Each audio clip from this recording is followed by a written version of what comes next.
أعوذ بالله من الشيطان الرجيم. بسم الله الرحمن الرحيم. السلام عليكم ورحمة الله تعالى وبركاته. الفاتحة. أعوذ بالله من الشيطان الرجيم. بسم الله الرحمن الرحيم. الحمد لله رب العالمين الرحمن الرحيم مالك يوم الدين. إياك نعبد وإياك نستعين اهدنا الصراط المستقيم صراط الذين أنعمت عليهم غير المغضوب عليهم ولا الضالين.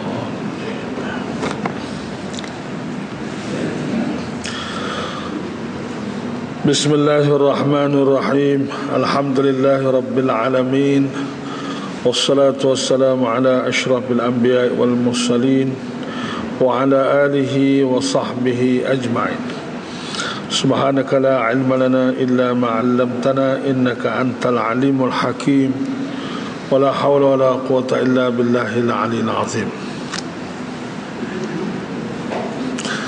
Saudara-saudari sekalian, pertama-tama kita mengucap syukur kepada Allah Subhanahu wa taala dengan kesyukuran yang tidak terhingga banyaknya di atas segala limpahan nikmatnya dan rahmatnya kepada kita semua, khususnya nikmat Islam yang kita miliki ini. Kita sudah berada di penghujung surah An-Najm.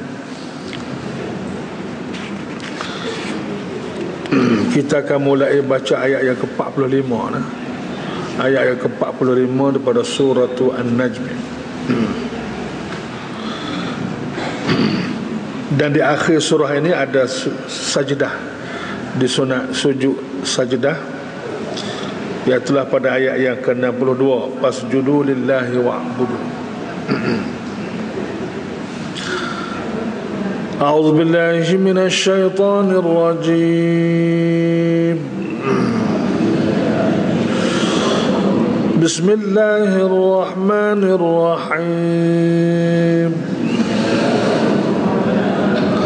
وأنه خلق الزوجين الذكر والأنثى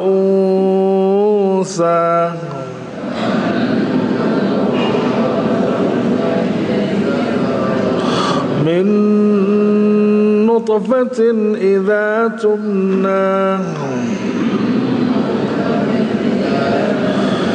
وأن عليه النشأة الأخرى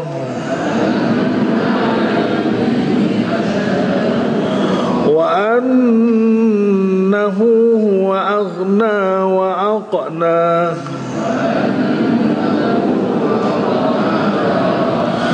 وأنه هو رب الشعرى وأنه أهلك عادا الأولى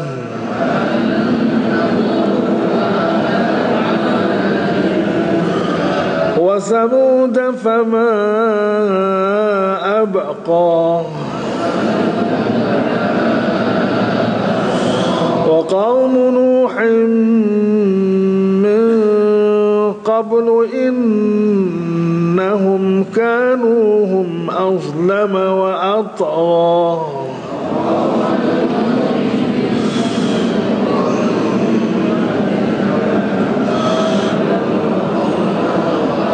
والمؤتفكة أهوى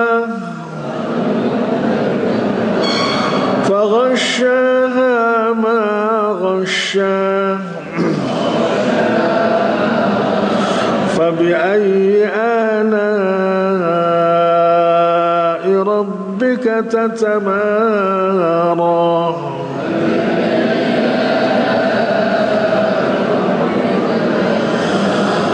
هذا نذير من النذر الأولى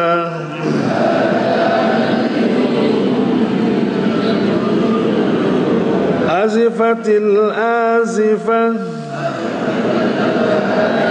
ليس لها من دون الله كاشفة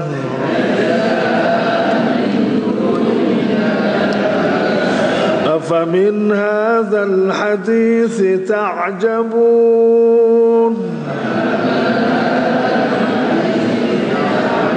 تضحكون ولا تبكون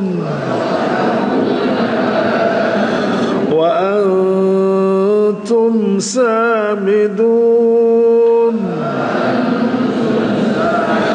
فاسجدوا لله واعبدوا. Itulah saudara-saudara sekalian ayat-ayat yang kita baca daripada Suratul Najmi.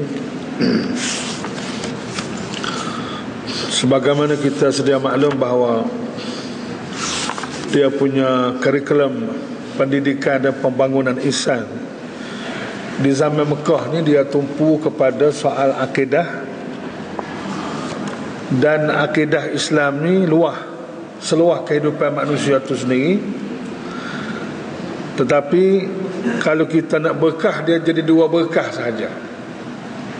Tumpuan yang diberi kepada akidah nombor satu sekali ialah tentang Allah, iaitulah kewujudan Allah dengan segala apa yang ada pada Allah dan segala hal yang berkait dengan Allah, nama Allah, sifat-sifat Allah, hak-hak Allah dan semua sekali berkait dengan Allah tu.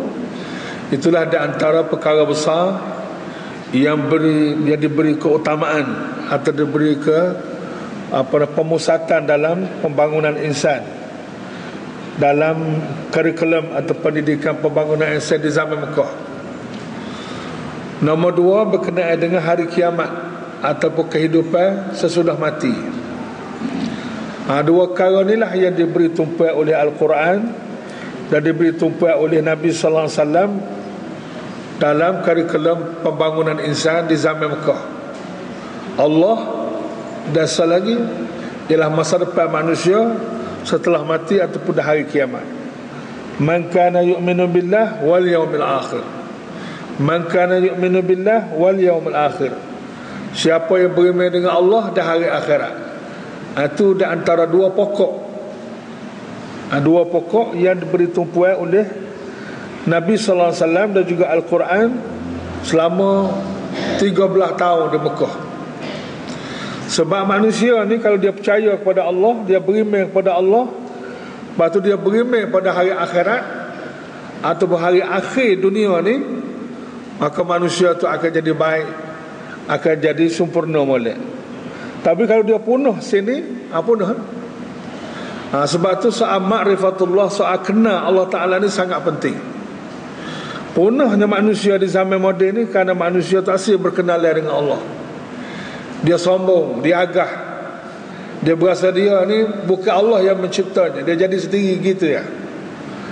Oleh kerana tu dia jadi rusak, jahannam habis. Dia tak kenal dia ni siapa, dia tak kenal Allah tu siapa.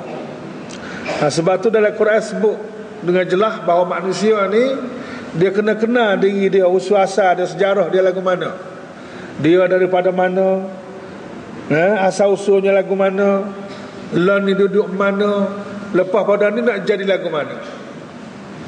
Itu benda-benda yang perlu diberi perhatian oleh manusia supaya dia selamat dunia dan akhirat.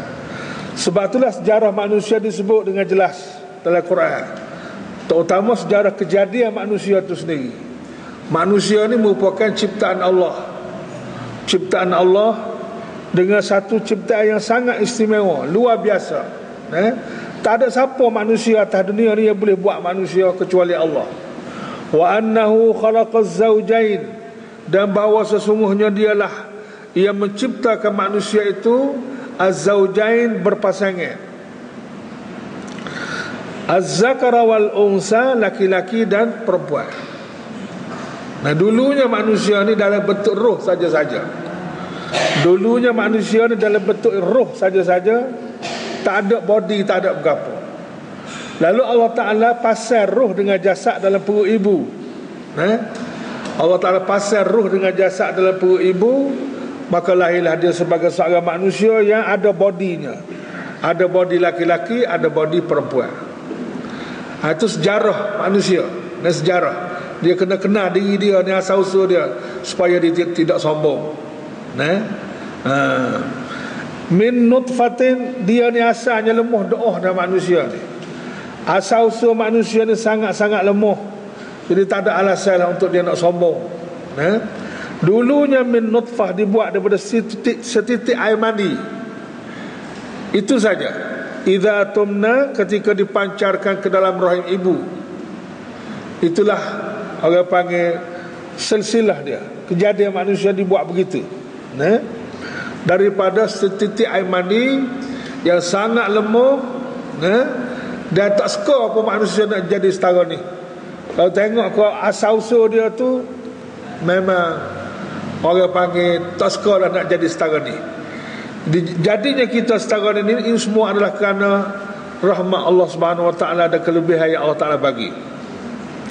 Wa anna alaihi, dan bahawa sesungguhnya dialah yang an-nash'ah. Allah Ta'ala pula setelah dia hidup manusia di dunia ni, maka dia akan mati balik. Dia akan mati semula. Maka manusia itu jadi mayat. Apabila mayat, orang tak simpan mayat ni, orang gibuh dalam kubur, tanah dalam kubur. Duduklah dia dalam kubur. Ini perekat-perekat ataupun orang panggil penggal-penggal kehidupan. Kita sebut sama, manusia ni ada 7 penggal kehidupan. Kita kena ingat tiap-tiap hari kalau boleh. Kita ni akan menghadapi 7 penggal kehidupan kita. Penggal pertama di alam roh, sudah selesai dah bagi kita. Penggal kedua di alam perut ibu pun sudah selesai. Kita lelah ni duduk penggal ketiga. Penggal ketiga ni atas dunia ni, start pada beranak sampai mati. Ini penggal ketiga. Lepas pada ni kita akan masuk penggal keempat, start daripada mati sampai kiamat, akan duduk dalam kubur. Itu penggal keempat. Penggal kelima, iaitulah an-nash'atal ukhra. Manusia akan dihidupkan semula. Start daripada kiamat, sampailah manusia dibawa ke mahkamah Allah Subhanahu Wa Taala. Itu penggal yang kelima. An-nash'atal ula, dialah yang tetap menghidupkan semula. An-nash'atal ukhra, maaf. An-nash'ah ni penghidup semula, al-ukhra buat kali yang kedua. Dulu manusia mati dah, tak ada gambar satu, dia penghidup dalam bentuk dimasukkan roh. Kemudian roh dikeluar balik jadi mayat. Lepas tu dibuatnya kali yang kedua pula. An-nash'atal ukhra ni ialah menghidup semula ni untuk tidak mati lagi. Allah Ta'ala penghidup hak mula hak lalan itu untuk mati. Sebab tu dia tak tahan lama. Tapi penghidup kali yang kedua ni untuk tidak mati lagi. Itu mana an-nash'atal ukhra, dia tetap menghidupkan semula makhluk-makhluk yang mati. Wa annahu, dan bahwasanya sesungguhnya iaitu Allah, huwa, dialah. Dia ni siapa? Iaitu Allah. Allah ni lah hak kita kena kenal betul-betul ni. Sebab Allah lah segala-galanya. Huwa aghna, dialah yang memberi. Aghna ni makna dialah yang memberi keperluan hidup, memperkayakan manusia, yang ini memberikan sesiapa yang dikehendakinya apa yang diperlukannya. Itu makna aghna. Sebab manusia ni dia tidak boleh berbuat apa-apa. Dia tak ada apa satu pun. Mari ke dunia ni dengan telanjang bagai, dengan tak ada kain sorak benih pun. Maka dia mari ke dunia ni, dia nak kepada alam sekitar. Dia nak kepada alam sekitar. Dia tak boleh hidup dalam air ke, dia nak kepada alam sekitar. Manusia juga nak kepada makan minum. Dia nak kepada keperluan hidup dia, perkhidmatan dan sebagainya. Peralatan dan sebagainya. Jadi semua tu disediakan kemudahannya oleh Allah Ta'ala, sehingga dia ni menjadi seorang yang aghna, yang cukup segala keperluannya. Orang panggil kaya lah. Bukan setakat tu saja. Itu kekayaan harta benda, kekayaan kesihatan, kekayaan zuriat anak cucu, kekayaan jiwa, kekayaan ilmu, fikiran, dan kekayaan kebenaran, kekayaan kerohanian, keilmuan, macam-macam jenis kekayaan Tuhan beri ke dia. Itu mana huwa aghna. Tapi disebut dalam ayat lain pula, Tuhan kata kalla innal insan la yatgha, sesungguhnya ingatlah manusia ni la yatgha, akan jadi teruk, akan jadi melampau, ar-ra'ahu staghna, apabila dia berasa dia ni sudah kaya, dia sudah tak perlu lagi kepada orang lain. Ada jadi melampau. Hingga sampai ke Tuhan pun dia berasa tak perlu dah, sebab dia sudah cukup segala-galanya. Harta ada, kekayaan ada, gotu ada, godi ada, maka dia tinggal Allah Ta'ala, tinggal Islam, tinggal agama, sebab dia berasa cukuplah dengan apa yang dia ada. Wa aqna, dan Tuhan juga memberikan tambahan, beri lagi tambahan keperluan dia yang boleh disimpan pula. Hak makan lo tu makan lo lah, hak guna segera tu guna segera lah. Diberinya pula benda-benda hak boleh simpan, mah, perak, waktu sahih tak sahih. Nah, harta tu harta ni hak boleh simpan pula kepada anak cucu dia, untuk masa depan dia. Itu mana aqna. Aqna tu memperkayakan, aqna ni beri tambah lagi untuk dia boleh simpan. Nah, hang siapa orang hak kaya-kaya tu berjuta-juta simpan. Nah, akhir sekali mati. Pergi haji pun tak ada. Ada juga lagu tu. Pergi Amerika boleh, pergi England boleh, pergi Jepun boleh, pergi seluruh dunia boleh, lagi buat haji tak boleh. Ada juga jenis lagu tu. Pulalah, terpulailah. Tapi ingat, manusia akan berdepan dengan siasatan Allah Ta'ala, hisab Allah Ta'ala di mahkamah nanti, sejauh mana dia melaksanakan tugasnya. Dalam keadaan itu pun manusia masih tak kenal Tuhan juga, masih buta ketuhanan. Ini apa yang berlaku dalam sejarah manusia. Dalam keadaan manusia dijadikan oleh Allah begitu rupa, dengan diberikan kemudahan fikiran, ilmu, begani, dia tak kenal Tuhan juga, tak kenal Allah Ta'ala tu. Lalu dia duk sembah benda-benda lain daripada Allah, duk sembah makhluk-makhluk Allah. Ini berlaku di mana-mana. Ada hak sembah tok pekong, ada hak sembah batu, ada hak sembah bulan, ada hak sembah bintang, ada hak sembah matahari, ada hak sembah macam-macam jenis Tuhan yang dia sendiri latih. Bukan Tuhan yang sebenar, Tuhan hak dia latih sendiri, Tuhan hak dia pilih, dia latih jadi Tuhan dia. Antaranya ialah asy-syi'ra. Asy-syi'ra ni satu jenis bintang, nama dia syi'ra. Jadi kalangan orang Arab, ada juga orang Arab yang sembah bintang. Ada hak sembah berhala, ada hak sembah tok pekong, ada hak sembah batu, macam-macam. Tapi ada juga hak sembah bintang. Bintang ni nama asy-syi'ra. Jadi menurut ilmu falaknya, syi'ra ni satu jenis bintang, nama dia syi'ra. Dia ni lebih 20 kali berat, lebih berat 20 kali ganda daripada matahari. Mana lebih besar daripada matahari lagi bintang syi'ra ni. Tapi oleh kerana bintang dia duduk jauh, dia nampak kecil. Dengan bumi ni dia jauh, maka dia nampak kecil. Tapi dari segi besar beratnya, dia 20 kali ganda lebih berat daripada matahari. Dan cahayanya lebih 25 kali lebih kuat daripada cahaya matahari. Dia punya bintang asy-syi'ra ni, cahaya dia punya asy-syi'ra ni lebih daripada matahari 25 kali ganda. Dan jarak dia dengan matahari ialah 1,000,000 kali ganda daripada matahari. Jauh. Jadi entah macam mana lah, kali dia berasa tertarik dengan bintang asy-syi'ra ni, dia berasa hebat, berasa akhir sekali sembah bintang. Awak kata le dia katanya. Sedangkan bintang asy-syi'ra, kalau bintang mana-mana pun, dia makhluk Allah Ta'ala. Itu hak pasal jenis hak arak zaman dulu. Arak mana ni? Arak yang kumpulan jenis, nama dia Himyar dan Khuza'ah. Bukan semua arak juga. Arak hak jenis puak Himyar dan puak Khuza'ah. Hak ni hak arak hak semua bintang syi'ra ni. Ada arak lain semua berhala.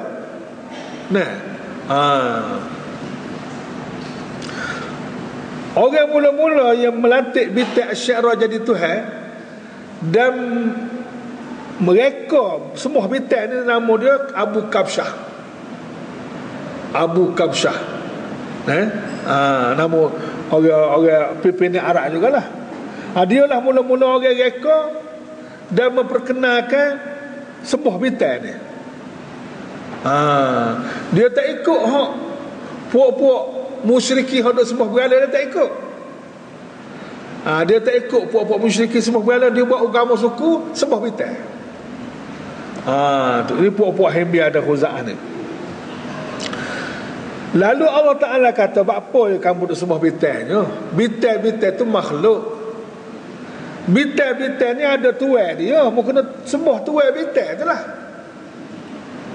Siapa dia tuan bintang Sya'ra tu? Rabbus Sya'ra, annahu dialah iaitu Allah. Huwa dialah Tuhan yang Rabbus Sya'ra, Tuhan yang buat bintang tu. Tuhan dan Tuhan yang buat bintang, yang jaga bintang tu ialah Allah Subhanahu Wa Taala. Mu kena sembah Allah tu lah. Apa nak sembah bintang tu?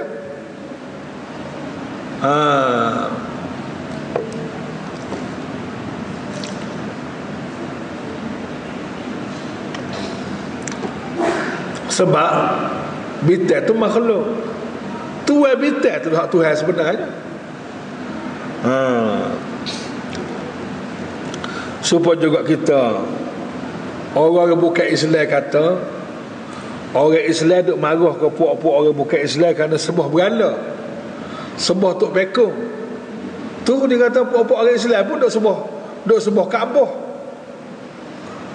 Dia kata kita sembah Kaabah, duk sembah Baitullah. Tu silap faham dia. Kita bukan sembah Kaabah. Orang Islam semaya bukan sembah Kaabah, sembah Tuhan punya Kaabah tu, itu Allah Subhanahu Wa Taala. Rabbul Bait, Tuhan tu Kaabah tu. Cuma menghadap kepada Kaabah, sebab itu arahan daripada Allah Taala. Bukan kita reka-reka dah, arahan daripada Allah menghadap ke Kaabah. Kalau kamu nak sembah Allah, kamu kena menghadap kepada Kaabah. Pak tapak selatan, apa ni, timur barat selatan utara. Itu arahan rasmi daripada Allah, bukan kita reka-reka. Ya kamu ni duk reka-reka, tak ada autoriti gapo pun. Ni satu krisis manusia lah, krisis syirik dengan Allah Ta'ala. Sebab tu tuan-tuan semua apa duk sebut sama, kita menghadap kiblat semayan ni. Kiblat kita hak Kaabah tu, orang panggil sebagai satu direction, sebagai satu arahan saja. Kiblat sebenarnya Allah Ta'ala tu. Allah tu lah kiblat kita hak sebenarnya. Semasa kita semaya, walaupun kita diarah supaya menghadap kepada Baitullah, tapi hati kita kena menghadap kepada Allah. Hati itu kena tumpu kepada Allah, sebab Allah tu lah kiblat sebenarnya. Jadi kalau hati itu setakat Kaabah saja, mampu situ ya, tak lagi juga. Hati kita tak ada siapa boleh, tak ada sekat Kaabah tu, hati kita kena sapa kepada Allah, sebab Allah tu lah kiblat yang hakiki. Kiblat yang hakiki Allah Subhanahu Wa Taala tu. Tapi oleh kerana Allah Taala ni tak nampak, dia tak serupa dengan makhluk, maka nak memudahkan urusan, Allah Taala suruh arah ke sini. Tu nak memudahkan saja. Tapi hati kita kena sapa kepada Allah, jangan nak sapa ke Baitullah saja. Tapi kalau ke Baitullah pun tak sapa, lagi tak sapa lah. Ke Baitullah pun tak sapa, Allah lagi tak sapa. Jadi Allah Ta'ala sebut huwa Rabbus Sya'ra, dialah Tuhan yang buat bintang tu. Sepatut jangan duk sembah bintang, sembah Tuhan bintang tu. Itulah Allah Ta'ala yang juga Tuhan kepada seluruh dunia ni. Supaya Jepun lah, Jepun sembah matahari dah kata kan. Dia bahasa ciri habis cakap dia tu. Jepun ni dia bahasa ciri habis cakap. Saintis dia sembah matahari, gua tu sembah matahari pasal apa? Pasal dia berasa matahari ni sangat berjasa kepada manusia, dia sangat berjasa kepada dunia ni. Semua dunia perlu pada matahari. Kalau tak ada matahari tak boleh hidup. Bumi tidak akan boleh hidup. Kehidupan di bumi pun sangat bergantung kepada matahari. Jadi kokah mari, akhir sekali dia lantik matahari jadi Tuhan dia. Pakak ada sembah matahari. Tuan matahari itu dia tak cara. Dan siapa dia pencipta matahari? Tuan matahari, yang mentadbir matahari, yang boleh jadi matahari setara lima ni. Tak pernah rusak-rusak semenjak Tuhan jadi ke dia sampai sekarang ni. Tak pernah rusak-rusak.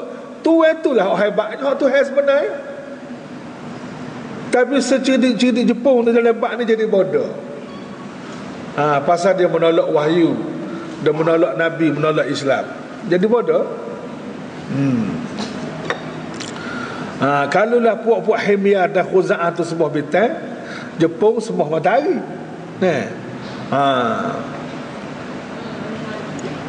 Ada hak sembah dewa, ada hak sembah jin, ada hak sembah syaitan, macam-macam. Ada hak sembah menatang pun ada. Buat menatang, gambar menatang, sembah menatang. Allah teruk dia ni. Di sepanjang sejarah manusia ni macam-macam jenis.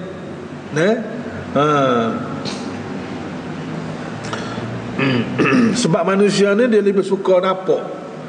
Tuhan ni dia tak nampak. Barulah dia berasa senang hati. Wa annahu, bahawa sesungguhnya dialah, siapa dia? Allah inilah yang ahlaka, yang membinasakan.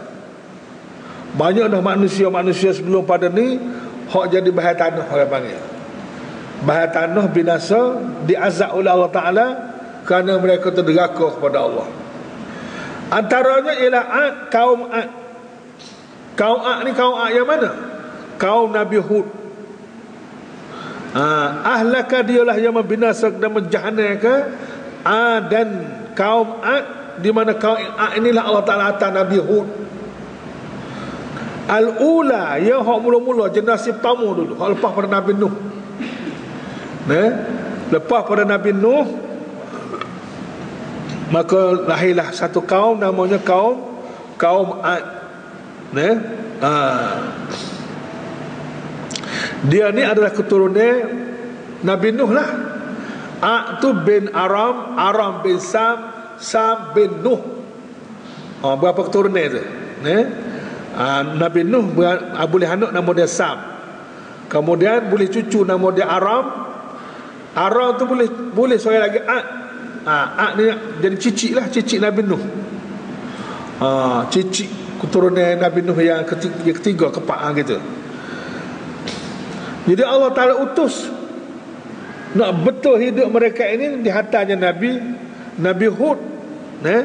Nabi Hud. Tetapi dia tak dengar kata Allah, tak dengar kata Rasul, tak dengar kata pimpinan Nabi. Akhirnya Tuhan binasakan dia. Begitulah manusia ni. Dia manusia ni, dia sempurna kejahatan dia akan hancur. Apabila sempurnalah kejahatannya, dia akan hancur. Tak kira mana-mana bangsa. Ini bangsa Ad, bangsa Melayu pun serupa ya. Serupa ya. Kalau bangsa Melayu ni nak menyempurnakan kejahatan, jahat lagi, nak sempurna kejahatan dia tu. Akhir sudah, kalau cukup sempurna jahat dia, hancur. Akan hancur. Dah tak kira bangsa Melayu ke, bangsa Cina ke, bangsa India ke, bangsa Arab ke, bangsa apa patah dunia ni, akan hancur. Nombor satu, dia diraka kepada Allah Ta'ala. Apabila dia tolak Islam, dia tolak Islam, tolak Allah Ta'ala, tolak undang-undang Allah, tolak hukum Allah, itu menunjukkan dia nak hancur. Lama banget, itu pulang kepada Allah Ta'ala lah. Tapi itu tanda-tanda kehancuran. Bangsa Melayu pun akan hancur kalau dia tolak Islam. Dia gambar bangsa Melayu ni hebat sangat ke? Serupa dengan bangsa-bangsa lain lah juga. Bangsa Ad telah hancur kerana dia deraka kepada Allah, menentang Nabi, menentang Islam, menolak Islam. Ini Tuhan sebut sejarah-sejarah manusia yang hancur-hancur, supaya bangsa manusia lepas pada ni jangan mengulangi kesilapan yang sama. Orang yang paling bodoh atas dunia ni ialah orang yang mengulangi kesilapan yang sama. Benda tu silap, dia buat kali yang kedua pula. Patutnya boleh dia buat ya. Wa Samud, dia mungkin juga kaum Samud. Dulu kaum Samud ni cukup maju, cukup hebat kemajuannya, tamadunnya. Hingga siapa? Dia punya teknologi dia boleh buat rumah daripada bukit. Rumah ni dia pahak bukit ya buat rumah. Teknologi dia tinggi. Lah ni ada kesal-kesal di Madain Saleh dia panggil. Noyak tingginya teknologi dia, tamadun dia. Hingga siapa dia boleh buat rumah pahak bukit ya. Bangunan-bangunan tinggi dan sebagainya di zaman itu. Nah, tetapi kemajuan dan kehebatan ilmu, teknologi dia tidak boleh menjamin keselamatannya. Apabila kaum Samud ini menentang Nabi, menentang Islam, menentang Allah, akhirnya dia dihancurkan oleh Allah Ta'ala. Nah, fama abqa. Nah, kaum Samud ni tak ada seorang pun daripada kedua-dua kaum tadi, kaum Ad dan kaum Samud ni, fama abqa, tak ada satu puak pun yang dibiarkan hidup. Semua mati belaka. Mana tak meninggal baka. Itu mana fama abqa, tak meninggal baka. Teruk ni. Kalau kita tengok Jepun orang kena bom, 2 butir bom di Nagasaki, di Hiroshima hancur juga, tapi ada baka lagi kena 2 butir bom tu hancur Nagasaki di Hiroshima, tapi masih ada baki lagi. Tapi puak-puak ni tu mari azab fama abqa, tak ada seorang pun dibiarkan hidup. Kaum Ad pun mati habis, kaum Samud pun mati habis. Wa qaum Nuh, dan juga kaum Nabi Nuh. Ni pun tak mudah juga ni. Kaum Nabi Nuh ni pun tak mudah juga. Satu bangsa yang keras pedai juga ni. Hak ni sebelum pada kaum Ad dan kaum Samud lagi ni. Min qablu ni sebelum pada 2 kaum tadi. Sebelum kaum Ad, sebelum kaum Samud, kaum Nabi Nuh juga Tuhan peracun. Kisahnya pertama menentang Nabi, menentang Islam dan menentang Allah Ta'ala. Maknanya orang yang menentang Allah, menentang Rasul di mana-mana zaman pun dia tak banyak umur. Dia tak banyak umur. Lawan lah, lawan. Dia berasa handal lah kat lawan lah. Pasal apa Tuhan peracun dia? Innahum, kerana sesungguhnya mereka itu, kanu dulunya, hum mereka itu azlam, adalah orang-orang yang sangat zalim. Orang-orang yang sangat zalim, yang ini sangat tak betul dengan Islam. Dia zalim-zalim ni tak nanti kebunuh orang. Zalim ni ada zalim dengan Allah, ada zalim dengan manusia. Zalim yang paling besar sekali zalim dengan Allah, iaitulah dengan melakukan syirik. Inna syirka la zulmun azim. Sesungguhnya syirik itu merupakan kezaliman yang paling besar sekali. Dalam banyak-banyak senarai zalim itu, syiriklah yang besar sekali. Sama ada syirik peribadi ke, syirik kumpulan ke, syirik negara ke, syirik nasional ke, syirik internasional ke, tak kira lah. Asal jenis syirik, dia adalah satu kezaliman. Manusia dia boleh jadi syirik dengan peribadi dia, syirik dengan puak dia, syirik dalam ekonomi, syirik dalam politik, syirik dalam undang-undang, syirik dalam bak negara. Syirik pakai ada sembah tugu negara. Macam-macam jenis syirik. Itu kezaliman yang besar. Sebab itu satu penyalahgunaan dalam hubungan dengan Allah Subhanahu Wa Taala. Macam-macam jenis syirik. Mereka itulah azlam, manusia yang sangat zalim. Zalim dengan Allah, zalim dengan manusia. Dan zalim dengan diri dia sendiri. Hingga sampai dia menafikan diri dia daripada hak rohani dia. Rohani ini benar bagai betul, dia berhak untuk mendapat benda betul. Dan ajaran yang betul hanyalah Islam. Dia menafikan Islam, tak terima Islam, makna dia menzalimi dirinya sendiri. Sebab Islam tu keperluan hidup dia, hak asasi rohani dia, hak asasi kemanusiaan dia. Dia sendiri tolak hak asasi dia sendiri. Itu satu kezaliman terhadap diri sendiri. Lepas tu dia duk lari orang lain pula, duk halang orang supaya jangan terima Islam, duk hasut orang supaya menentang Islam, duk hasut orang supaya menentang orang-orang bawa Islam, duk hasut orang supaya menentang orang yang memperjuangkan Islam. Zalim pula situ, sebab dia menghalang hak orang lain. Jadi hak paling zalim sekali puak-puak kaum Nabi Nuh lah dulu. Nah, wa atgha, dan lebih melampaui batas. Puak Nabi Nuh ni bukan setakat zalim, dia juga paling melampaui batas. Orang panggil berdoa lalu dah.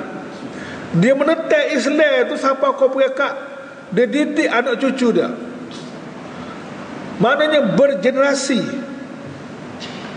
Kira lah 950 tahun lebih Nabi Nuh berdakwah, hampir 1000 tahun.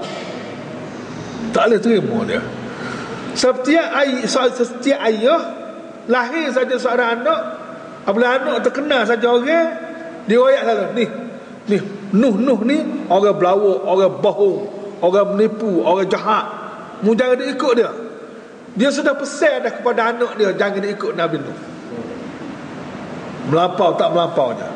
Anak dia pula pesan ke cucu dia pula, pesan ke anak dia, jangan dia ikut orang jenis lagu ni. Gini hang sampai berapa generasi mu pesan ke anak cucu mu jangan dia ikut Islam ni. Tu jamin Nabi Nuh.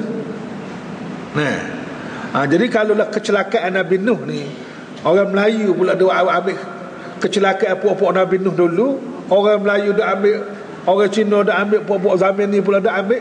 Mana mereka dah ulangi kesilapan yang lama. Kesilapan, kecelakaan hak lama tu dia dah amal semula lelan. Iaitulah dengan menentang Islam, menentang orang bawa Islam, tak suka dengan Islam dan sebagainya. Sebagaimana berlaku di Mesir sekarang ni, apabila Presiden Mesir, Presiden Mursi, cuba ubah perlembagaan negara Mesir supaya diberinya ruang untuk keadilan dan juga pelaksanaan Islam, maka puak-puak Arab hak Islam pula bangkit menentang supaya Mesir jangan jadi negara Islam. Tidak tolong punya kerjaan ni. Sepatutnya hak mengucap dua kalimah syahadat ni sokonglah orang nak buat, orang usaha nak ubah perlembagaan, dah ada kuasa boleh ubah perlembagaan untuk nak melaksanakan Islam, melaksanakan keadilan, kebaikan dan sebagainya. Sepatutnya sokong. Supaya Melayu sini lah, Mesir pun hak nak menentang Islam tu, hak mengucap belakang tu. Hak tak mengucap hak kafir, kita tak kisah menentang Islam, padahal dia kafir. Hak mengucap dua kalimah syahadat ni, hak duk mengucap dua kalimah syahadat ni kita peliknya. Apabila orang nak buat Islam, kita pula menentang jadi galak-gati. Ini masalah. Padahal Mesir tu ada universiti tertua di dunia, Universiti Al-Azhar, umur 1000 tahun lebih dah. Tak ada kira universiti bukan ni. Jadi sepatutnya dah kita boleh kuasa, boleh ubah perlembagaan, melaksanakan Islam dan membina keadilan, ubah perlembagaan hak karut-karut tu, kena sokong lah sepatutnya. Tapi tidak begitu. Tidak begitu. Dia terikat dengan parti dia, terikat dengan puak dia, terikat dengan jahiliah dia, terikat dengan kepentingan lah. Tak kira lah siapa dia. Begitulah di mana-mana pun tak lari dah.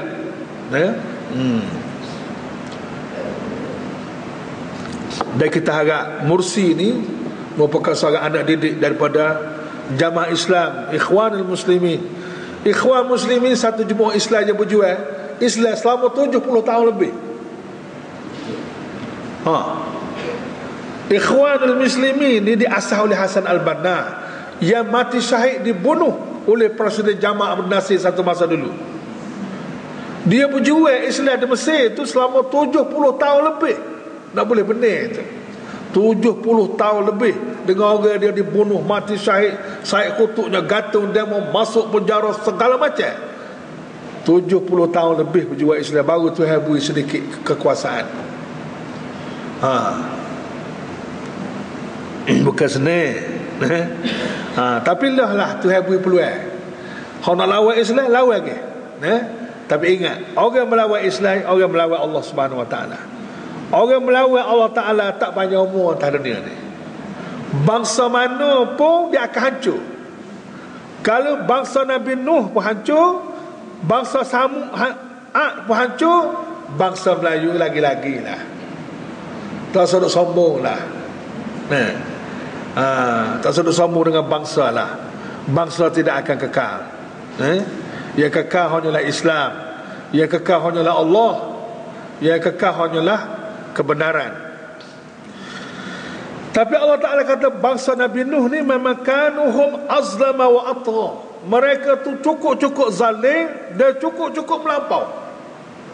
Hanya siapa dia menentang Islam, dia mesti anak cucu nah, jangan terima Islam, jangan percaya ke Nabi Nuh. Mesti anak cucu bergenerasi, beberapa generasi, 950 tahun lamanya. Satu bangsa yang memang kerah pedang, kerah kepala, memang teruk. Tapi dia berasa betul situ lah. Dia berasa betul lawan Islam ni. Dia berasa betul lawan orang bawa Islam itu Nabi ni. Dia orang Islam ni, dia ada orang bawa sama. Kalau dulu orang bawa Islam, berjuang Islam, Nabi-Nabi. Di zaman tak ada Nabi, tak ada Rasul ni, pewaris Nabi pula. Al-ulama warasatul anbiya. Orang-orang berilmu Islam ni ialah pewaris Nabi. Orang ni lah pula bawa Islam ni, walaupun tak ada Nabi dah zaman kita ni. Jadi kalau menentang orang bawa Islam, pewaris Nabi, supaya menentang Nabi jugalah. Supaya lah.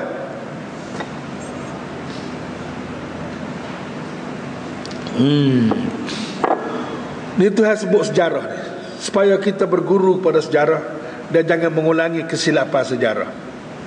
Sebab orang yang paling bodoh di dunia ini ialah orang yang mengulangi kesilapan sejarah. Wal mu'tafikata, dan juga mu'tafikah ni bandar-bandar yang ditunggang balikkan. Mu'tafikah ni maksudnya inqalabat, terbalik. Bandar yang terbalik. Ahwa ni maksudnya diangkat naik ke langit, dihempas turun ke bumi. Itu mana ahwa. Ahwa ni mana akak naik tinggi, balik terhempas ke bumi. Itu mana ahwa. Jadi bandar tu dipanggil mu'tafikah, bandar yang Tuhan balik dah hempah balik ke bumi. Bandar mana ni? Ialah bandar Nabi Lut. Bandar Nabi Lut, iaitulah di mana letak ni? Bandar ni duduk di Jordan. Tua-tua boleh kalau pergi ke Jordan, pergi tengoklah di Tasik. Dia panggil Tasik, apa nama tu, sekarang dia jadi laut. Bukan Tasik jadi laut, orang panggil laut mati. Kalau tuan-tuan pergi ke Jordan, boleh pergi ke laut mati. Laut mati ni pada asalnya sebuah bandar besar. Sebuah bandar besar yang didiami oleh 16,000 orang. 16,000 orang ni ramai pada masa tu dah. Kita Kota Baru ni ada ke 16,000 orang. Mana dia masa tu 16,000 orang ni ke bandar besar lah. Ramai. Didiami oleh 16,000 orang di mana tu. Kemudian Allah Ta'ala hantar Nabi Lut untuk mengajak mereka kepada Islam. Apabila mereka melawan Nabi Lut, menentang Islam, menentang Allah, akhir sekali Tuhan akak semua bandar tu, akak naik ke langit, tunggai balik, hancur lebuh habis. Itulah maksudnya mu'tafikah ahwa. Ahwa makna Allah Ta'ala akak dah hempah balik. Tinggilah akak tu, bukan kalau akak rendah-rendah. Tak lah akak siapa kapak setara mana entah berapa puluh ribu kaki, tak tahu lah akak tu. Jadi lelah ni jadi laut tempat tu, laut mati. Ikan pun tak boleh hidup kita nyelam pun timbul tak boleh nyelam, masih airnya. Faghasyaha ma ghasya, lalu penduduk bandar itu ghasyaha, dilitupi azab, seksa, ma ghasya, yang meliputinya. Jadi dia dalam bumi ni dia ada macam-macam kan. Dalam bumi ni dia ada petrol, dia ada minyak, dia ada batu, dia ada biji, dia ada macam-macam kan. Dalam bumi tu dia boleh Tuhan balik tu, turun semula, hempah turun tu kak, segala macam yang terbakar, yang jatuh, yang macam-macam lah. Hingga siapa tak ada sekar habuk pun yang hidup. Ni kerana kisah menentang Islam belakang ni. Ni kerana kisah menentang Islam, Tuhan balik bumi. Itulah dia. Fabi ayyi ala'i rabbika, maka yang mana satu lagi, fabi ayyi itu yang mana satu lagi, ala'i, nikmat-nikmat rabbik, Tuhan yang bagi kamu. Yang mana satu lagi, ala, nikmat-nikmat Tuhan kamu, tatamara, yang kau ragu-ragu. Tatamara tu mana ragu-ragu.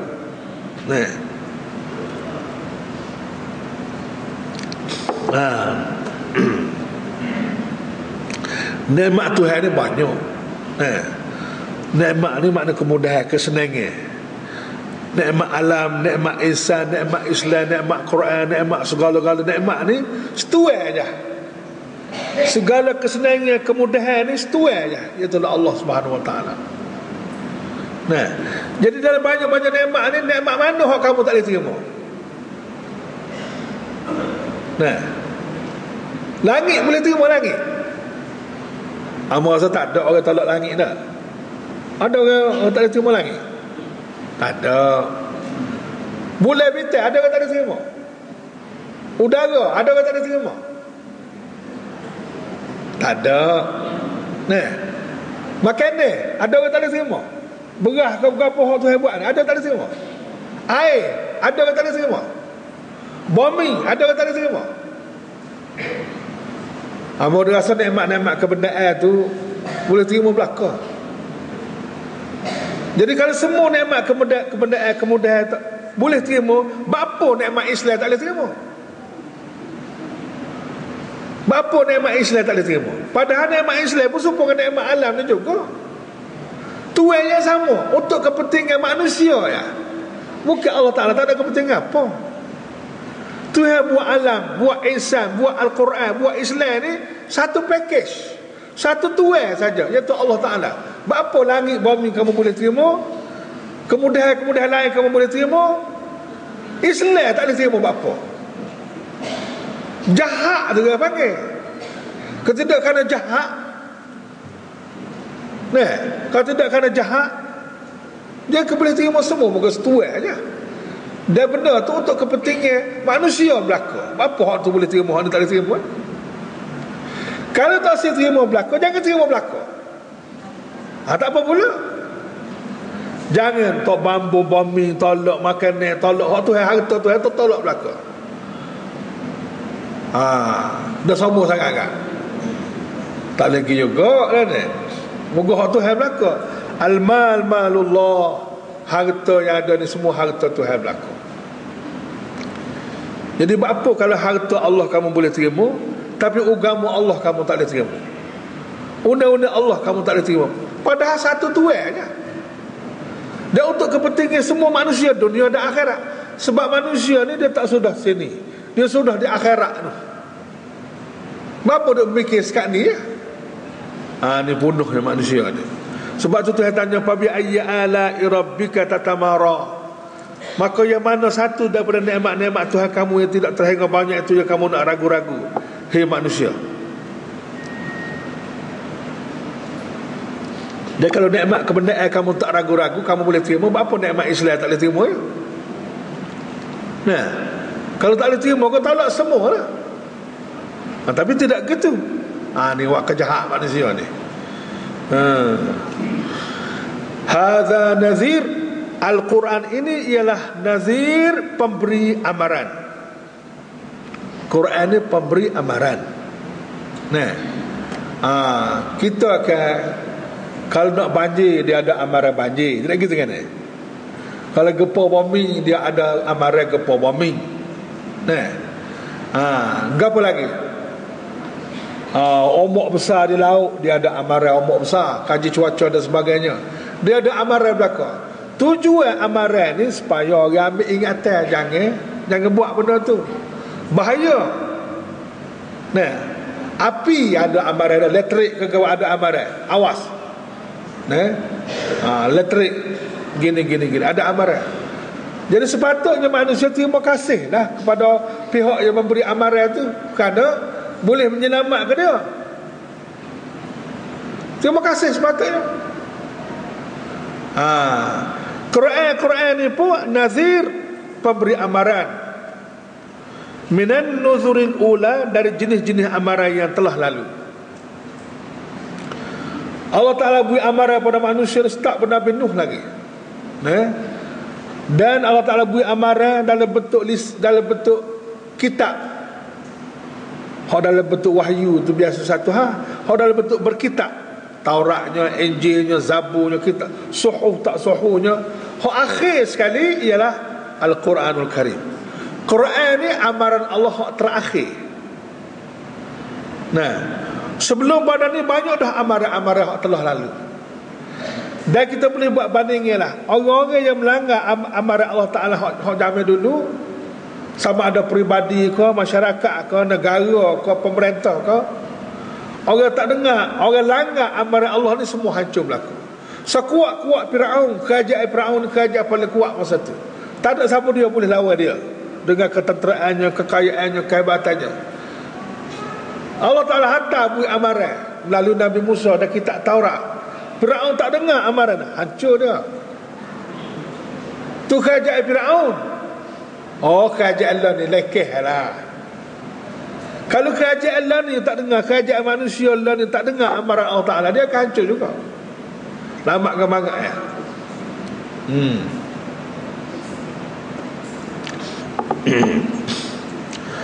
Azifatil azifah, telah hampir. Azifah tu man telah hampir. Al-azifah, telah hampir masa datangnya yang sangat hampir itu. Azifah tu yang sangat hampir. Azifati tu kata kerja. Azifah tu kata nama. Telah hampir dah oleh yang sangat hampir. Apa nama yang sangat hampir tu? Iaitulah kiamat. Kiamat tu apa? Kiamat tu maknanya dunia ni mati. Dunia semua ni mati.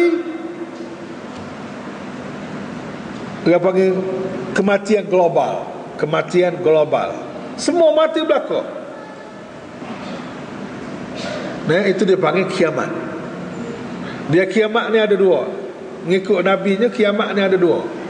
Pertama, kiamat peribadi. Kiamat peribadi ni apabila seseorang itu mati. Apabila seseorang itu habis tempoh hidup dia, mati, maka kiamatlah bagi dirinya. Habis ya?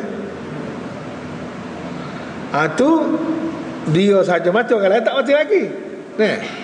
Tapi kalau semua mati belaka, bulan pun padam mati, matahari pun padam mati, bintang pun padam mati, bumi semua mati belaka, manusia pun mati, habis mati, itu dipanggil kiamat global. Kiamat universal. Habis ya? Maka tamatlah riwayat ini. Jadi tempohnya sangat dekat. Tempohnya sangat dekat, benar dah.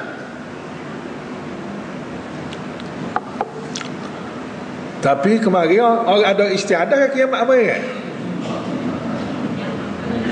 Satu kumpulan gapo di Amerika telah istiadah dari sahabat tu.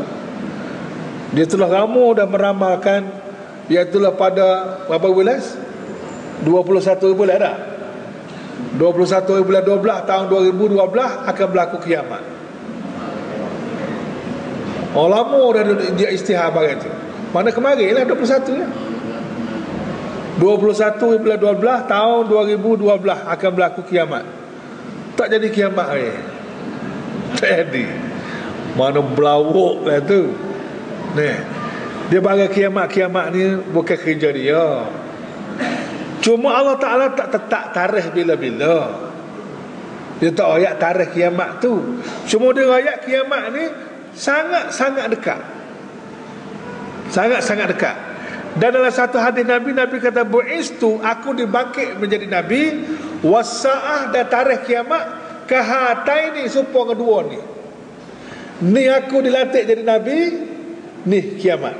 Macam dua ni dah. Mana dekat benar dah. Dekat ni berbanding dengan hak lepas dah. Umur dunia hak lepas dah tu berbanding dengan hak baki lagi ni sikit benar dah. Nampak? Tapi sikit pun lama lagi. Yang lama lagi sikit-sikit pun. Tapi berbanding dengan hak lepas dah, baki umur dunia ni tak lama dah, nak kiamat dah. Itu maksudnya azifatil azifah, telah hampir masa datangnya saat yang hampir itu, yakni kiamat.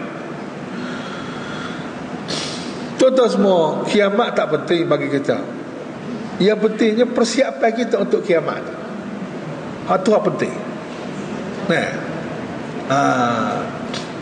Ada seorang sahabat Nabi kita tanya tarikh kiamat pada Rasulullah.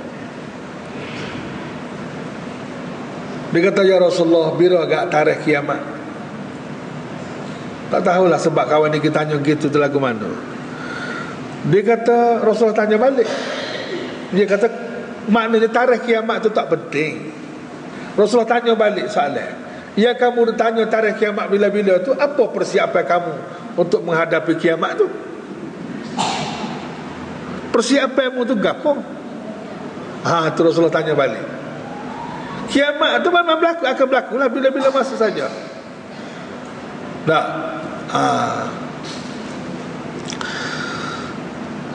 Dia jawab, ya Rasulullah, hamba ni macam orang ramai-ramai lah. Orang semaya puasa mengucap kata macam orang ramai-ramai lah. Tapi dia kata, hati hamba Rasulullah,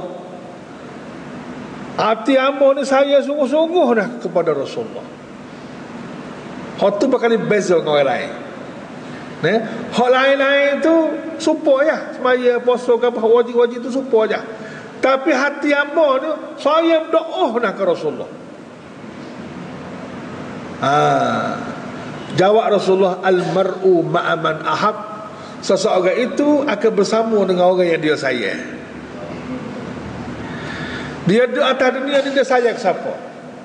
Kalau dia sayang kepada orang baik, dan orang yang paling baik sekali Rasulullah sallallahu alaihi wasallam, dia akan bersama dengan orang baik itulah.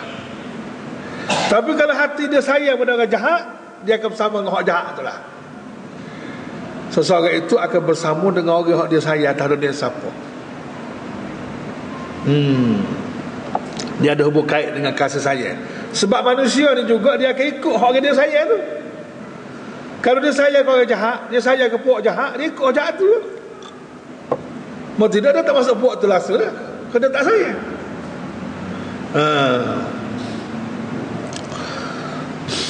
Dan kata sahabat ni, dalam sejarah hidup saya tak ada lah hari yang paling saya suka, ialah hari yang Rasulullah sebut seseorang itu akan bersama dengan orang yang dia sayang.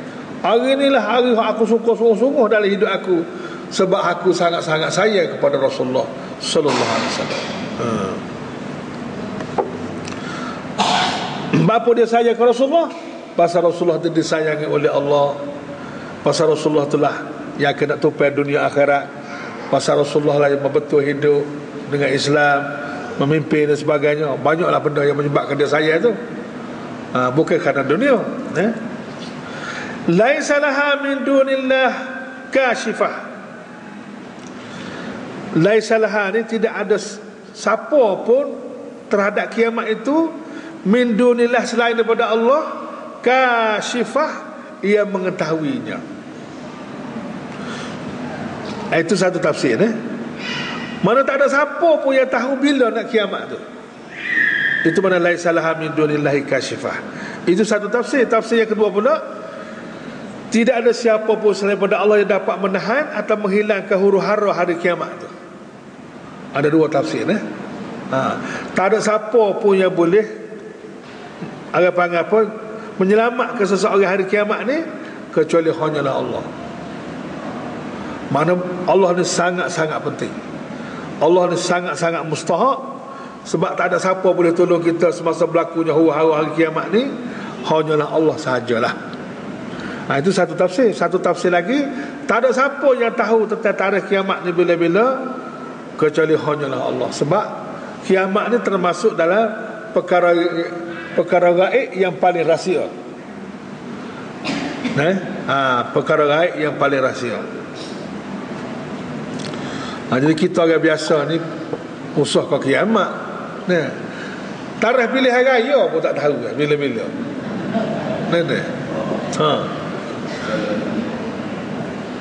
Tarikh pilihan raya pun dirahsiakan begitu. Dan kita pun tak tahu pilihan raya ni ada tak ada pun tak tahu.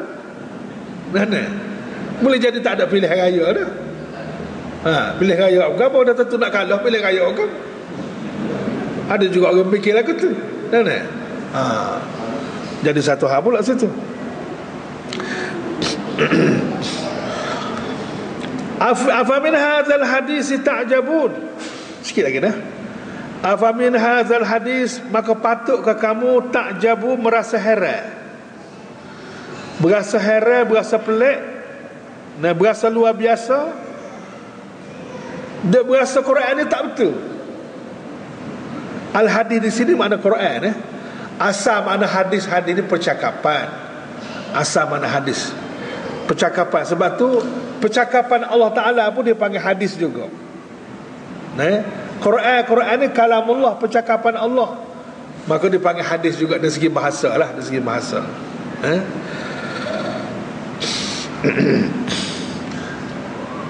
Ta'jabu mana apa kamu duk berasa heran. Kamu duk berasa Quran ni heran, duk berasa tak betul. Apa? Apa yang mengherankan kamu tu? Jadi orang Arab Mekah pada masa itu duk berasa heran Quran ni dari segi betul dia tu. Bagi betul dia heran apa tu? Tidak pelik kan?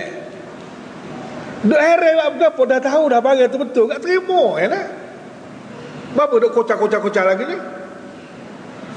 Sebab psikologi manusia ni, fitrah semula jadi manusia ni, dia nak kebagai betul. Manusia fitrah asal kejadian manusia ni memang dia cinta, dia nak pada hak betul. Sebab itulah kalau orang royak hak belawak dia marah. Kalau orang tipu dia marah sebab dia tak sih benda tak betul. Baik, sekarang sudah mari dah benda betul. Apabila dah mari betul-betul, apa kamu dah heran-heran? Buat pelik buat apa? Terima sajalah.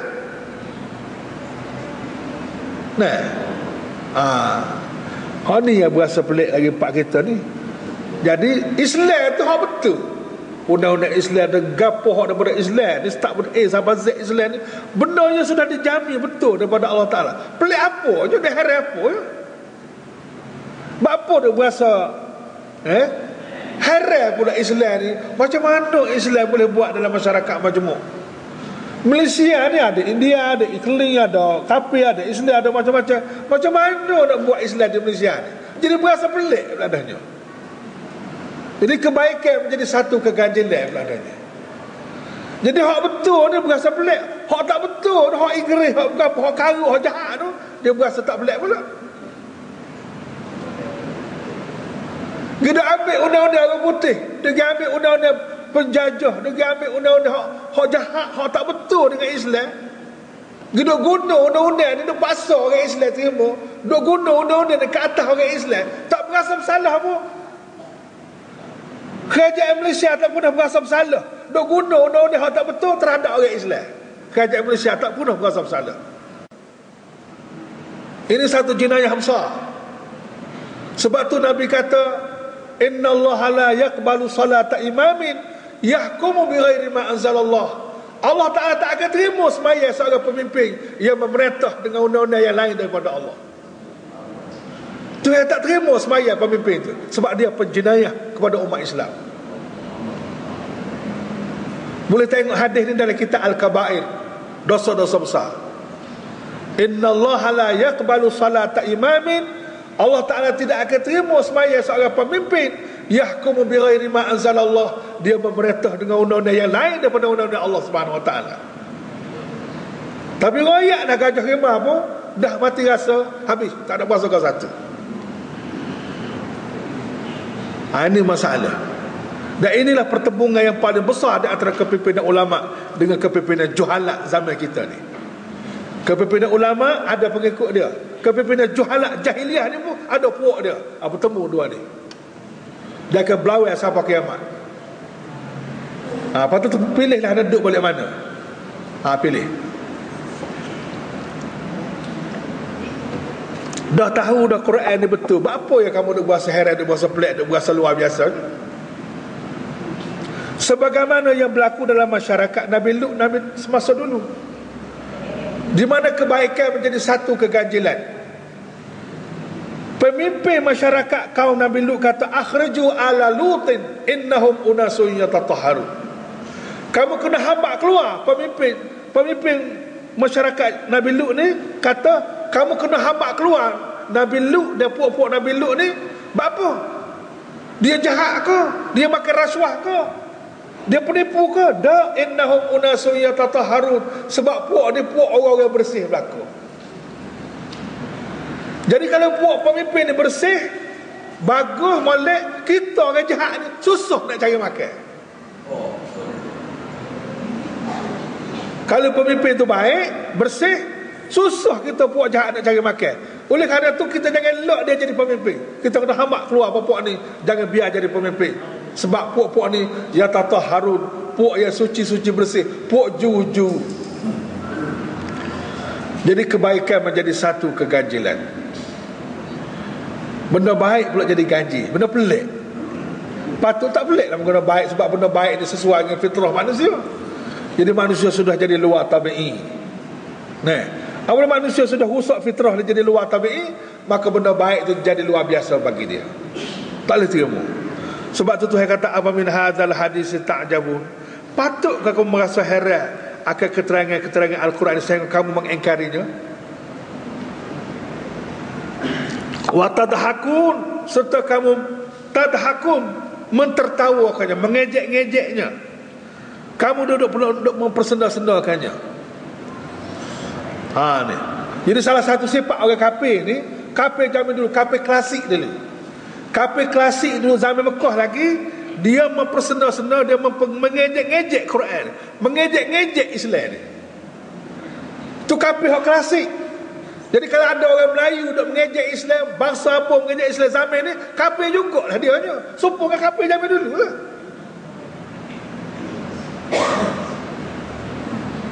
Dari surat khabar kemarin dia isu pula masalah isu kafir mengkafir. Pelik apalah dia isu kafir mengkafir ni, kerana ada kafir itulah, kerana ada orang dia buat benda-benda yang jadi kafir tu. Buat lagu ni jadi kafir, buat lagu ni jadi kafir. Kerana ada orang buat jadi kafir ni lah maka tupik hukum. Jadi kafir. Cuma tak ada orang buat benda-benda jadi kafir tu. Tak ada kata kafir. Kerana ada orang buat benda-benda yang menyebabkan jadi kafir. Sebab jadi kafir ni tiga perkara: hati, perkataan, perbuatan. Kalau orang hina Islam tak kafir lagi. Boleh baca tulisan Said Hawa. Said Hawa dalam satu kitab ada Jundullah Thaqafatan wa Akhlaqa, ada satu tajuk Riddah fil Alamil Islami, murtad di dunia Islam. Dia kata murtad di zaman Abu Bakar dulu kecil je. Di zaman Abu Bakar orang tak menentang Islam, orang menentang zakat ya. Orang tak boleh keluar zakat, alasannya gapo? Sebab dia kata dulu di zaman Rasulullah patut kita keluar zakat, sebab zaman itu zaman susah, tak ada sumber. Kita kena keluar zakat. Zaman Abu Bakar ni semua negara sudah cukup dah, tak perlu dah keluar zakat. Maka lahirlah orang yang menentang zakat dan dia jadi murtad kerana dia tak boleh keluar zakat. Abu Bakar kata, demi Allah aku akan perang orang tak boleh keluar zakat. Walaupun zakat hak dia tak boleh bayar tu senilai seutah tali utah pun, kalau dulu zaman Rasulullah dia bayar, dia tak boleh bayar, zaman aku akan perang. Dan Rasulullah istihar perang. Kata saya Hawa, orang murtad zaman Abu Bakar dulu tak sempat bayar zakat je. Hak lain boleh terima belaka. Tapi murtad zaman lah ni bukan setakat tak sempat bayar zakat, Islam sendiri tu dia tolak. Islam semua tu dia tolak. Undang-undang Islam tu dia tolak. Tak murtad lagi. Tu boleh baca dalam kitab Sayyid Hawa, Jundullah Saqafata wa Akhlaqa, di bawah tajuk Ar-Riddah fil Alamil Islami, murtad dalam dunia Islam. Apabila pemimpin-pemimpin dunia setolak Islam, jadi murtadlah mereka itu.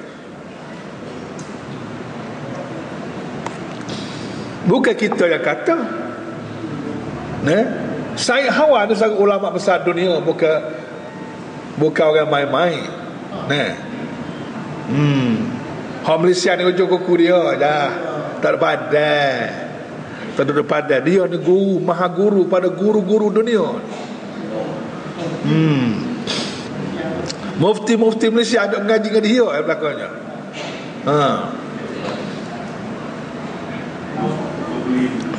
Wa tadhakun, mereka tu mentertawa ke Islam. Wala tabkun, dan kamu tidak kali menangis. Sepatutnya kamu menangis apabila kamu mengenalkan masa depan kamu yang sangat mencabar, kesilapan kamu dengan Allah, tak betulnya kamu dengan hidup, dan kamu terasa terhutang budi dengan Allah, kamu telah menyeleweng. Patut kamu menangis. Tapi waktu kerah pedar tak menangis. Wa antum samidun, sedangkan kamu ialah orang-orang yang sombong angkuh, duk mempertahankan benda hak tak betul tu juga. Duk pertahan benda hak tak betul dan nak lawan benda hak betul. Itu dipanggil samidun. Kamu adalah orang sombong. Sebab sombong-sombong ni al-kibru batarul haq. Sombong itulah menolak kebenaran. Itu sombong dengan Allah Ta'ala. Tuhan nak beri benda hak sebenar, kamu tolak. Itu sombong dengan Allah. Wa ghamtun nas, dan menghina manusia. Menghina manusia tu sombong dengan manusia pula. Apabila ada dua tadi, cukuplah sifat sombong pada seseorang. Menolak kebenaran, menghina manusia. Wa antum samidun, kamulah orang yang sombong lagi melalaikan kewajipan. Kamu ni sombong siapa kamu menghina Islam, menghina Nabi Muhammad, menghina orang-orang yang di bawah pimpinan Nabi Muhammad. Oleh kerana tu pasjudu, oleh ada mungkin kamu adalah sujudlah kepada Allah. Tak sedut sombonglah. Sujudlah kepada Allah yang telah menurunkan Quran ni. Wa'budu, dan beribadatlah, sembahlah kamu kepada Allah dengan sepenuh-penuh tauhid. Kalau wa'budu dalam Quran ni, kalau kita jumpa wa'budu dengan makna bertauhidlah kamu kepada Allah. Sebab tauhid itulah ibadat yang paling besar sekali. Sebab kalau ibadat pun kalau tak ada tauhid, dia jadi syirik. Apabila syirik, dia tak sah ibadat tu. Sebab tu kalau kita jumpa perkataan wa'budu dalam ayat Quran, wa'budu maknanya beribadat kepada kamu pada Allah dengan sepenuh-penuh tauhid, dengan sepenuh-penuh tauhid kepada Allah. Ambillah surah ni dari segi baca, dari segi belajar, dari segi syarah. Tapi dari segi amalannya tak ambil lagi. Tuan-tuan semua kena baca lagi sehingga kita bertemu Allah Subhanahu Wa Taala. Dan insya-Allah suratul Najmi akan jadi saksi. Suratul Najmi akan jadi saksi kepada kita semua di hari akhirat nanti insya-Allah. Dan surah Najmi juga akan memberi syafaat kepada kita di akhirat nanti insya-Allah. Setakat itulah dulu yang baik semua daripada Allah Subhanahu Wa Taala, dan yang kurang itu daripada kelemahan diri muslim, minta maaf banyak kalau ada terkasar bahasa. Aqulu qawli hadza wa astaghfirullahal azim li wa lakum wa lisairil muslimin wal muslimat fastaghfiruh innahu huwal ghafurur rahim. Wassalamu alaikum warahmatullahi taala wabarakatuh. A'udzu billahi minasyaitonir rajim. Bismillahirrahmanirrahim. Alhamdulillahi rabbil alamin, wassalatu wassalamu ala asyrafil anbiya'i wal mursalin wa ala alihi wa sahbihi ajma'in. Ya Allah, ya Tuhan kami, ampunilah dosa kami dan maafkanlah kesilapan kami lahir dan batin. Ya Allah, ampunilah dosa kami dan dosa dua ibu bapa kami. dosa keluarga kami, dosa masyarakat kami, dan dosa seluruh umat Islam yang telah mati dan yang masih hidup, dan juga umat Islam yang akan datang selepas kami hingga hari kiamat. Ya Allah, sesungguhnya keampunanmu dan kemaafanmu lebih besar dan lebih luas daripada kesilapan dan kelemahan diri kami. Ya Allah, ya Tuhan kami, berikanlah kekuatan, taufik dan hidayah kepada kami, supaya kami dapat beramal dengan apa yang kami belajar pada hari ini. Tambahkanlah kepada kami ilmu, iman dan amal. Hidupkanlah kami dengan Al-Quran dan matikanlah kami ini dengan Al-Quran. Berikanlah kekuatan kepada kami supaya kami dapat meneruskan perjuangan Nabi kami Muhammad sallallahu alaihi wasallam di zaman tidak ada Nabi dan Rasul ini dengan Al-Quran. Ya Allah, berikanlah kekuatan kepada kami supaya kami dapat membaca Al-Quran siang dan malam, dan supaya kami dapat memahaminya dan menghayatinya, menghafalnya dan memperjuangkannya serta mendaulatkannya, ya Arhamar Rahimin. Ya Allah, perlihatkanlah kepada kami yang benar itu benar dan yang salah itu salah. Ya Allah, berikanlah kekuatan kepada kami supaya kami dapat melihat yang benar itu benar, dan supaya kami dapat mengikutinya, dan memperlihatkan kepada kami yang salah itu salah, dan supaya kami dapat menjauhinya. Jadikanlah hati-hati kami ini hati yang menyukai apa yang disukai oleh Engkau dan membenci apa yang dibenci oleh Engkau. Ya Allah, ya Tuhan kami, sebagaimana Engkau telah mencipta kami dan mengenali kami, berikanlah kepada kami kekuatan supaya kami dapat mengenali Engkau lebih daripada segala-galanya.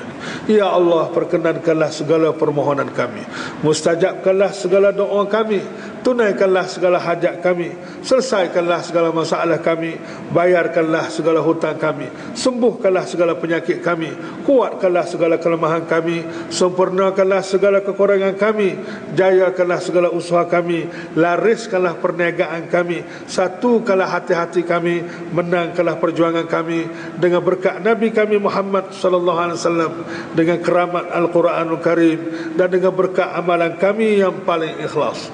Wa sallallahu ala sayyidina Muhammadin wa ala alihi wa sahbihi ajma'in, walhamdulillahi rabbil alamin. Wassalamualaikum warahmatullahi taala wabarakatuh.